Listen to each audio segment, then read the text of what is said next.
சொர்க்கத்தில் இருக்கக்கூடிய பெண்களுடைய தலைவி பாத்திமா. எவ்வளவு பெரிய மக்காம் அம்மாக்கு அல்லாஹ் தாலா எவ்வளவு பெரிய மக்காமை வழங்கியிருக்கான். அவர்களுடைய தந்தை சையதுல் அம்பியா, அம்பியாக்களுடைய தலைவர். கணவர் சையதுல் அவுலியா, பிள்ளையே சொர்க்கவாதிகளுடைய தலைவர்.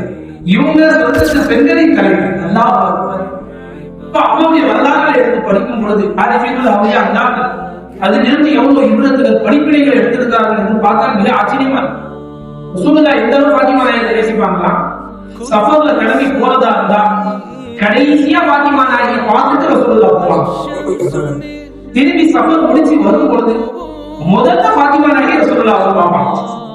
என்ன எழுதுறாங்க? போகும்போது கடைசியா பாருங்க, வரும்போது ஃபர்ஸ்ட் பாருங்க. ஏனென்றால் இந்த பிரிவுடைய காலம் இருக்கிறது, அது கொஞ்சம் கொஞ்சமாவது பக்கத்துல இருக்க வேண்டும் என்பதற்காக வேண்டி திரும்பி வந்து கடைசியா பார்க்கறது, திரும்பி வந்து முதல்ல பார்க்கறது, போகும்போது கடைசியா பார்க்கறது. இவ்வாறு பெருமானார் ஸல்லல்லாஹு அலைஹி வஸல்லம் பாத்திமா நாயகியை நேசித்தாங்க என்று பாத்திமா நாயகி அவர்கள் வீட்டிற்கு வந்தால் பெருமானார் எழுந்து நின்று பாத்திமா நாயகியுடைய நெத்தில முச்சம் கொடுத்து இதான் அபியும் உம்மி என்று தம் மகனுக்கு சொல்லிக் கொண்டு உட்கார வைப்பாங்க. பெருமானார் ஸல்லல்லாஹு அலைஹி வஸல்லம் என் தாயும் தந்தையும் தங்களுக்கு அர்ப்பணம் என்று தன்னுடைய மகளை பார்த்து பாத்திமா நாயகியை பார்த்து பெருமானார் ஸல்லல்லாஹு அலைஹி வஸல்லம் சொல்லி வரவேற்பு உட்கார வைப்பார்கள் என்றால் அல்லாஹ் அக்பர். என்ன ரசூலுல்லாஹி ஸல்லல்லாஹு அலைஹி வஸல்லம் பாத்திமா நாயகியை நேசித்தார்கள் என்றால் அவர்களை சும்மா நேசிக்கவில்லை. பெருமானார் ஸல்லல்லாஹு அலைஹி வஸல்லம் மகள் அவருடைய மகாம் சொர்க்கத்தில் உள்ள பெண்களுக்கு எல்லாம் தலைவியாக இருக்கிறார்கள் என்றால் சாதாரண விஷயம் இல்லை.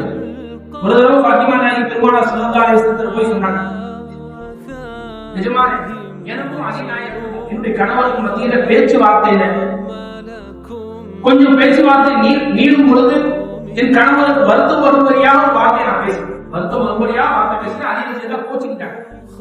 அந்த கோபத்தை தணிப்பதற்காக வேண்டி நான் 70 தடவை சுத்தி சுத்தி வந்து அவங்கள்ட்ட மன்னிப்பு கேட்டேன்.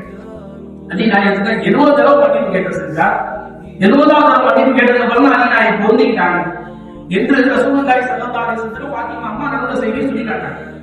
இதை கேட்ட பெருமானார் ஸல்லல்லாஹு அலைஹி வஸல்லம் சொன்னாங்க, பாத்திமா நீ நல்ல வேலை செஞ்ச. ஒரு வேளை நீ உன் கணவர் கோபமா இருக்கும் நிலையில் வஃபாத் ஆகியிருந்தால் உன் ஜனாசா